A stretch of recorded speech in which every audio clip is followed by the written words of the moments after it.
लोग अक्सर कहते हैं कि भैया जितना भी पैसा कमा लो जिंदगी में कम ही पड़ता है, इसका तो कोई अंत ही नहीं है।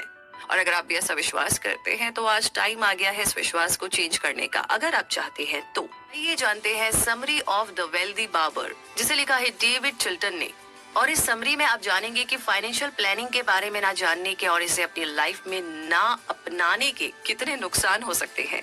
आप अलग अलग तरह की टेक्निक्स को सीखेंगे जो आपको अपने पैसे बचाने और फ्यूचर में ज्यादा पैसे कमाने में हेल्प करेंगे।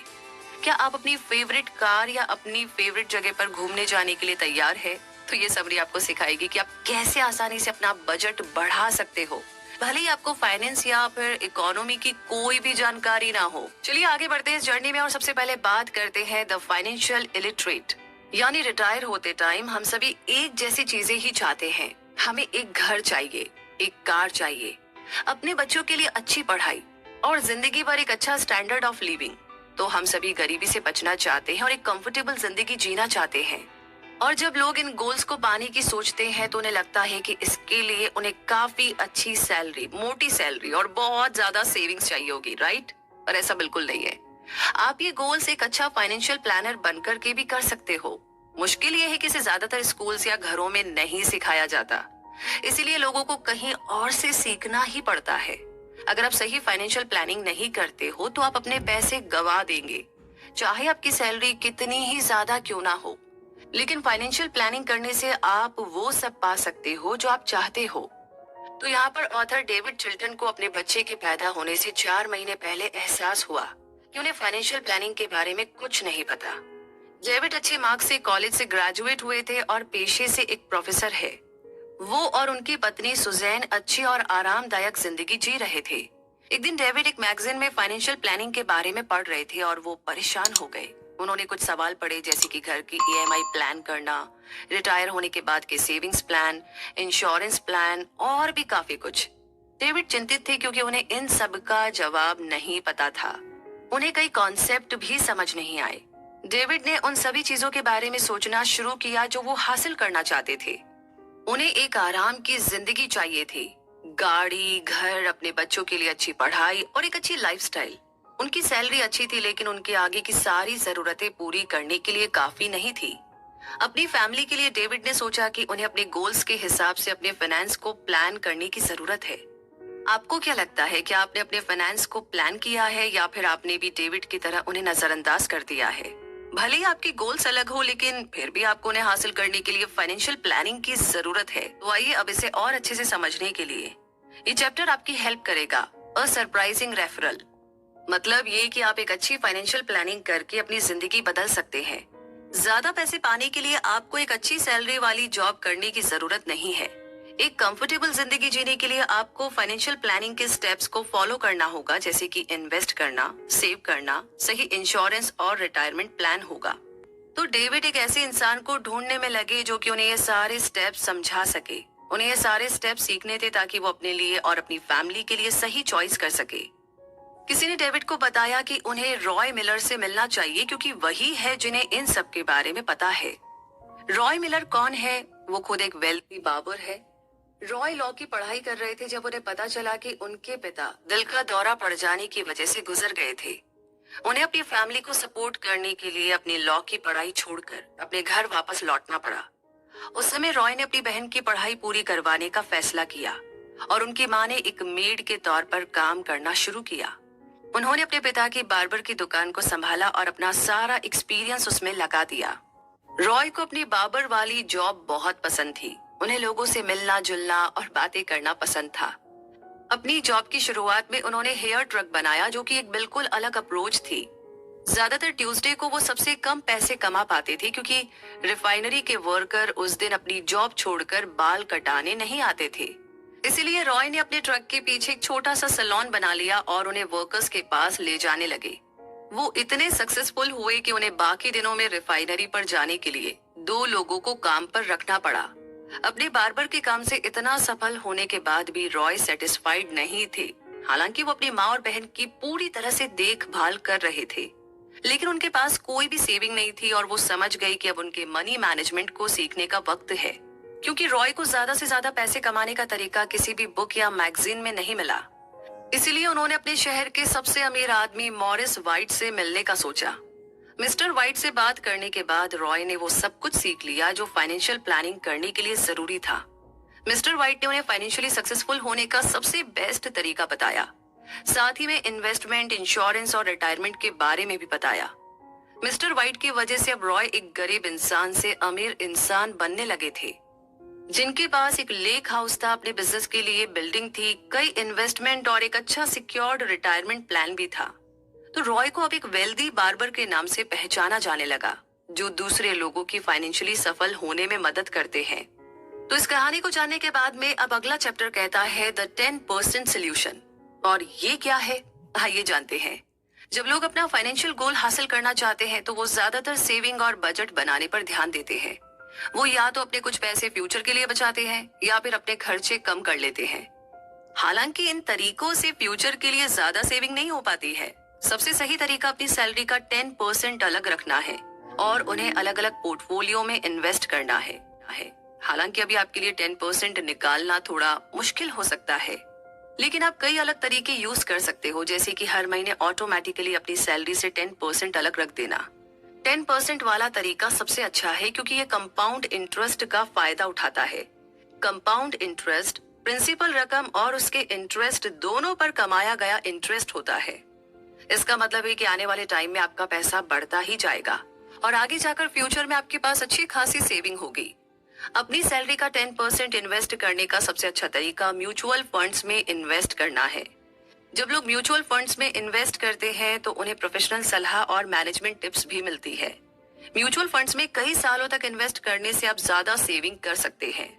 10% इन्वेस्ट करने का दूसरा सबसे अच्छा तरीका है रियल एस्टेट यानी प्रॉपर्टी में इन्वेस्ट करना।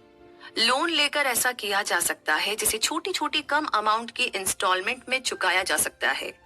उस प्रॉपर्टी के रेंट से इंस्टॉलमेंट को चुकाया जा सकता है, फिर आप जब चाहो ज्यादा पैसों में उस प्रॉपर्टी को बेचकर अच्छे पैसे कमा सकते हो। तो सिर्फ इस 10% रूल को आप अपना करके ज्यादा से ज्यादा पैसे कमा सकते हैं। ऐसा ही कुछ वेल्दी बार्बर के एक कस्टमर के साथ हुआ था। ये कस्टमर एक आदमी था जिसे अपने पिता से यही लेसन मिला था, हर साल अपने पैसों का 10% इन्वेस्ट करना। उस कस्टमर के फ्यूचर के लिए कोई भी फाइनेंशियल प्लान नहीं था, उनका कोई भी रिटायरमेंट प्लान नहीं था और वे सेविंग और बजट भी नहीं बनाते थे। वे अपने क्रेडिट कार्ड के पैसे भी नहीं चुका पा रहे थे। उन्होंने कमोडिटीज मार्केट में एक्सपेरिमेंट करते हुए $15,000 गंवा दिए। और ऊपर से मुश्किल ये थी कि वो एक टीचर थे, इसीलिए उनकी कोई ज्यादा अच्छी सैलरी भी नहीं थी। हालांकि चौंकाने वाली बात यह है कि बिना फाइनेंशियल प्लान के बारे में जाने उन्हें 10% रूल के बारे में पता था और उन्होंने इसे अपनाया भी। इस रूल की वजह से उनकी $6,50,000 की नेट वर्थ हो गई थी। उसमें से करीब $1,50,000 उनके घर और बाकी चीजों का था, लेकिन बाकी का पैसा 10% रूल से ही आया था। तो 10% रूल को यूज करके आप अच्छे पैसे कमा सकते हो। भले ही चाहे इंसान फाइनेंशियल प्लानिंग में कितना ही बुरा क्यों ना हो, अपने इनकम का थोड़ा सा पैसा अलग रखकर, चाहे वो $30 या $40 ही क्यों ना हो, आप आगे जाकर उससे से ज्यादा पैसे कमा सकते हो। तो क्या आप इस रूल को शुरू करने के लिए एक्साइटेड हो? यकीन मानिए, आप अच्छे रिजल्ट जरूर देखोगे। तो 10% सोल्यूशन को समझने के बाद में अब बारी आती है अगले चैप्टर में wills, life insurance and responsibility के बारे में जानने की। अपनी विल और इंश्योरेंस को प्लान करना भी फाइनेंशियल प्लानिंग का एक जरूरी हिस्सा है। ज्यादातर लोग विल यानी वसीयत को देखते ही नहीं है, खासकर तब जब या तो वो सिंगल होते हैं या उम्र में छोटे होते हैं। हालांकि हम सबको एक विल बनानी चाहिए और उसे अपडेट भी करते रहना चाहिए। ये बहुत जरूरी है क्योंकि हो सकता है कि आप अपनी फैमिली या भाई बहन के लिए कुछ छोड़कर जाना चाहते हो। अगर आप अपनी विल अपडेट नहीं करोगे तो आपकी प्रॉपर्टी फ्रीज हो जाएगी। बाद में उस प्रॉपर्टी को यूज करने के लिए कई कोर्ट के चक्कर काटने पड़ेंगे और फैसले का इंतजार भी करना पड़ेगा। इसीलिए विल बनना जरूरी है, खासकर तब जब आप अपने करीबी लोगों के लिए अपनी प्रॉपर्टी छोड़कर जाना चाहते हो। तो इसी के साथ फाइनेंशियल प्लानिंग का दूसरा सबसे जरूरी हिस्सा एक सही लाइफ इंश्योरेंस चुनना भी है, क्योंकि हम सब में से कई लोग एक्सपर्ट नहीं है और हमें कई अलग अलग तरह की इंश्योरेंस कंपनीज या डीलर्स से मिलना पड़ता है, जो हमें बहुत सारी डील बताते हैं और हम कई बार गलत इंश्योरेंस भी ले लेते हैं। तो लाइफ इंश्योरेंस आपके मरने के बाद भी आपकी फैमिली को सपोर्ट करता है। लाइफ इंश्योरेंस लेते टाइम कई सारे जरूरी फैक्टर्स को ध्यान में रखना होता है। सबसे पहले, आपको लाइफ इंश्योरेंस लेने की कोई जरूरत नहीं है अगर आपकी फैमिली में कोई भी आपके ऊपर डिपेंडेंट नहीं है तो। दूसरा, अगर आपके पास अच्छे पैसे जमा हो गए हैं जिससे आपकी फैमिली को कोई भी परेशानी नहीं होगी, तब आपको लाइफ इंश्योरेंस लेने की जरूरत नहीं है। ये सारी बातें ध्यान में रखनी होती है क्योंकि हो सकता है आप एक ऐसे लाइफ इंश्योरेंस ले ले जिसकी आपको जरूरत ही ना हो। कुछ लोग अपने लाइफ इंश्योरेंस में अच्छे से इन्वेस्ट नहीं करते, जिसकी वजह से उनके मरने के बाद उनके परिवार को भुगतना पड़ता है। डेविड के साथ भी ऐसा हुआ। वेल्दी बार्बर से बात करने के बाद उन्होंने वो सारे फैक्टर्स लिखे जो एक लाइफ इंश्योरेंस लेते टाइम ध्यान में रखने चाहिए। सबसे पहला फैक्टर था वो पैसे जो फैमिली के किसी भी पुराने लोन को चुकाने के लिए चाहिए थे। दूसरा फैक्टर था सारे खर्चों को ध्यान में रखना, जैसे कि इंसान के गुजर जाने पर जो खर्च होता है या फिर बच्चे की पढ़ाई के खर्चे। तीसरा फैक्टर है पूरे साल के पैसों का हिसाब लगाना जो आपके परिवार को आराम से जीने के लिए चाहिए। चौथा है महंगाई। ये सबसे जरूरी है क्योंकि महंगाई की वजह से फ्यूचर में हर चीज के दाम बढ़ते हैं, जिस वजह से हर चीज और भी ज्यादा महंगी हो जाती है। इन सारे फैक्टर्स को ध्यान में रखते हुए डेविड को एहसास हुआ कि उन्हें अभी के मुकाबले एक ज्यादा बड़ा वाला इंश्योरेंस लेने की जरूरत है। तो आपको भी अपनी विल और लाइफ इंश्योरेंस को फिर से देखने की जरूरत है कि आपने सही चुनाव किया है या नहीं। खैर, आप हमेशा अपने फैसले बदल सकते हो और उन्हें बेहतर भी कर सकते हो, ये आपके हाथ में है। सोचिएगा आप इस बारे में। तब तक हम बढ़ते हैं अगले चैप्टर की तरफ और ये चैप्टर है होम, स्वीट होम। और घर को लेकर के हम सब इमोशनल होते हैं। पूरी जिंदगी में ऐसा लगता है कि घर खरीदना ही शायद सबसे बड़ा काम है। तो या तो आप घर खरीद सकते हो या फिर उसे रेंट पर ले सकते हो। चाहे ये हर जगह माना जाता हो कि हर कोई एक घर ले सकता है, लेकिन ऐसा नहीं है। घर लेते टाइम कुछ बातें जरूर ध्यान में रखनी चाहिए। घर सिर्फ तभी खरीदना चाहिए जब ये सारे फैक्टर्स ध्यान में रखे गए हो। अगर आप किसी एक जगह लंबे टाइम के लिए रहना चाहते हैं तब वहां पर घर लेना बिल्कुल सही है।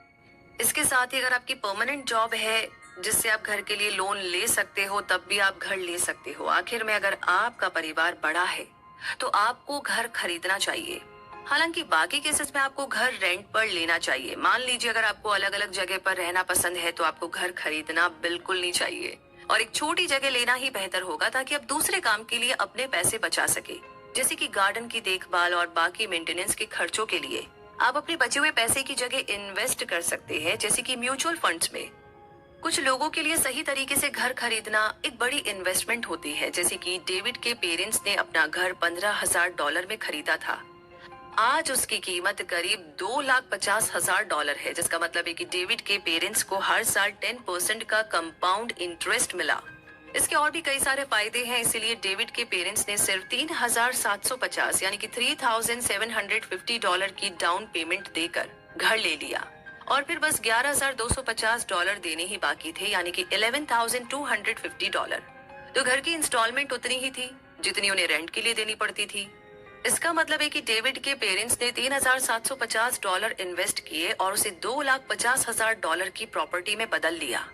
उस प्रॉपर्टी को खरीदना एक सही फैसला था क्योंकि उनकी जॉब स्टेबल थी और 2 बच्चे थे। डेविड के पेरेंट्स ने उस प्रॉपर्टी को अपने घर की तरह यूज किया।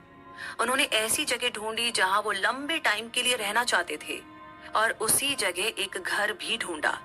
तो ये सारे हालात यही बताते हैं कि घर को खरीदना ही सबसे अच्छा और सही तरीका था। घर खरीदते टाइम या फिर रेंट पर लेते टाइम आपको केयरफुल रहना चाहिए, खासकर उन लोगों को जो कि अभी यंग है और अपनी फाइनेंशियल जर्नी शुरू करने वाले हैं। उन्हें प्रेशर में नहीं आना चाहिए, बल्कि वो करना चाहिए जो उनके लिए बेस्ट है। और इसी के साथ बढ़ते हैं अगले चैप्टर की तरफ, जो है सेविंग सेवी, यानी कि अपने पैसों को सही जगह प्लान करने का मतलब है कि अपने बजट को रोज ऑब्जर्व और प्लान करना। हालांकि अपनी सैलरी का 10% इन्वेस्ट करना आपके फाइनेंस में एक जरूरी रोल निभाता है, लेकिन अपने रोज के खर्चों को प्लान करना भी काफी असर डालेगा। अपने घर की चीजों के लिए बजट बनाने का मतलब है कि अपने महीने के खर्च और अपने परिवार के खर्च करने के तरीके को ऑब्जर्व करना। ऐसा करने के लिए आप अपने सारे छोटे छोटे खर्च लिख सकते हैं, जैसे कि बाहर खाना खाना या फिर पेट्रोल भरवाना। फिर आप जो भी रोज चॉइस बनाते हो उससे आपके बजट पर भारी असर पड़ सकता है। आपके खर्चों को ट्रैक करने से आपको ये जानने में हेल्प मिलेगी कि आप आगे और कितना सेव कर सकते हो। ये आपकी कुछ आदतें बदलने में भी हेल्प कर सकती है। आखिर में आप देख पाओगे कि आप अपने फ्यूचर के लिए कितने पैसे सेव कर सकते हो। बिना अपने खर्चों का हिसाब रखे अक्सर आप बेकार की चीजों पर अपने पैसे बर्बाद कर देते हो, जैसे कि जॉन ने वेल्दी बार्बर की सलाह मानी और अपनी फाइनेंशियल समरी बनाई। जॉन ने देखा कि वो हर महीने रेस्टोरेंट में खाना खाने में $250 से भी ज्यादा खर्च करता है। अगर ऐसा ही चलता रहा तो वो एक साल में बाहर के खाने में करीब $3000 खर्च कर देगा। ये सोचकर जॉन बहुत ही परेशान हो गया और उसने तुरंत अपनी आदत बदलने का फैसला किया। तो वेल्दी बार्बर से बात करने के बाद डेविड ने भी फाइनेंशियल समरी बनाने का सोचा। उन्होंने हिसाब लगाया कि उनकी और उनकी पत्नी की महीने की इनकम करीब $3300 होगी। 10% घटाने के बाद उनके पास $2970 बचेंगे। बस पेंशन और इंश्योरेंस की पेमेंट के बाद महीने में बस $2550 बचेंगे। लोन, प्रॉपर्टी टैक्स और बाकी घर के खर्चे लगाकर उनके पास बस $1200 बचे। तो चाहे ये पैसे दिखने में बहुत ही कम लग रहे हो, लेकिन डेविड और उनकी पत्नी ने अपने फ्यूचर की बहुत जबरदस्त फाइनेंशियल प्लानिंग की थी। उन्हें अपने जीने के तरीकों को ज्यादा बदलने की जरूरत नहीं थी। इसका मतलब था कि डेविड और उनकी पत्नी अपनी पसंद की जिंदगी ही जी रहे थे।